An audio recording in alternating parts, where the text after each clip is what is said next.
కిషన్ రెడ్డి గారికి ఒక విషయం స్పష్టంగా మీరు చెప్పండి. మీ ద్వారా నేను కూడా చెప్తున్నాను. ఈ దేశంలో 2 లోక్సభ ఎలక్షన్స్ జరిగినాయి. లోక్సభ ఎలక్షన్లు అనేటివి ప్రధానమంత్రికి సంబంధించిన ఎన్నికలు.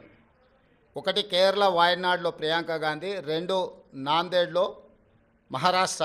మహారాష్ట్ర మేము గెలిచినామని గొప్పలు చెప్పుకొని జబ్బలు జరుచుకుంటున్నాడు కిషన్ రెడ్డి. అక్కడ ఈ 2 పార్లమెంట్లల్లో నరేంద్ర మోడీని ఓడించి అక్కడి ప్రజలు రాహుల్ గాంధీ నాయకత్వాన్ని, మల్లికార్జున్ ఖర్గే నాయకత్వాన్ని బలపరిచినరు.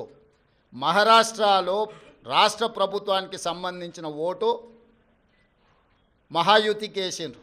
కేంద్ర ప్రభుత్వానికి సంబంధించిన ఓటు రాహుల్ గాంధీకి వేసారు. అన్ని అసెంబ్లీలు ఓడిపోయినా నాందేడ్ పార్లమెంట్లో రవీంద్ర చౌహాన్ కాంగ్రెస్ పార్టీ గెలిచింది. దీన్ని బట్టి నరేంద్ర మోడీ నాయకత్వాన్ని, ఆ మంత్రివర్గంలో పనిచేస్తున్న కిషన్ రెడ్డిని చీదరించుకున్నారు, చీకొట్టిరు మహారాష్ట్ర ప్రజలు. కేరళలో రాహుల్ గాంధీ గారికి వచ్చిన మెజారిటీ కంటే ప్రియాంక గాంధీ గారికి ఎక్కువ మెజారిటీ వచ్చింది. ఓటింగ్ పర్సంటేజ్ రాహుల్ గాంధీ గారు పోటీ చేసినప్పుడు 75%, ప్రియాంక గాంధీ గారు పోటీ చేసినప్పుడు 65%.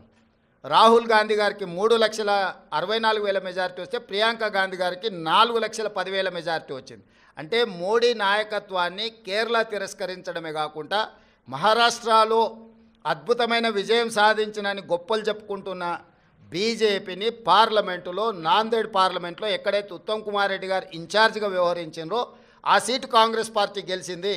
ఈ మాత్రం ఇంగిత జ్ఞానం కూడా బీజేపీ నాయకులకు, ముఖ్యంగా కిషన్ రెడ్డి గారికి లేకపోవడం, అలాంటి ఇంగిత జ్ఞానం లేని వ్యక్తిని కేంద్ర మంత్రిగా చేయడం అనేది మన దురదృష్టం.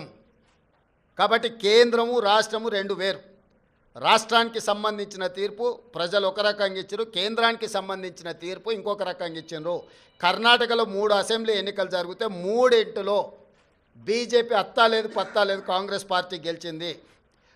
వెస్ట్ బెంగాల్లో 6 అసెంబ్లీలు జరిగితే ఒక్క సీట్లో కూడా నాకు తెలిసినంతవరకు బీజేపీకి డిపాజిట్ కూడా రాలేదు. ప్రతిపక్ష పార్టీలు గెలిచినాయి. ఈ రకంగా దేశంలో ఏ కొనను చూసినా మోడీ నాయకత్వాన్ని తిరస్కరించిన విషయాన్ని కప్పిపుచ్చుకోవడానికి మహారాష్ట్రలో మీ ప్రభుత్వం ఉంది, మీ ప్రభుత్వం ఏర్పడ్డది. జార్ఖండ్లో మా ప్రభుత్వం ఉంది, మా ప్రభుత్వం ఏర్పడ్డది. మహారాష్ట్రలో మీకు కొన్ని సీట్లు పెరిగినాయి, జార్ఖండ్లో మాకు కొన్ని సీట్లు పెరిగినాయి. ఇందులో ఏంది గొప్ప? ఏంది వాళ్ళు సాధించింది? ఎందుకు సంబరాలు చేసుకుంటారో నాకైతే అర్థం కాలే. అసలైన తొలి వెలుగు. ఫాలో వాట్సాప్ @తొలి వెలుగు అఫీషియల్.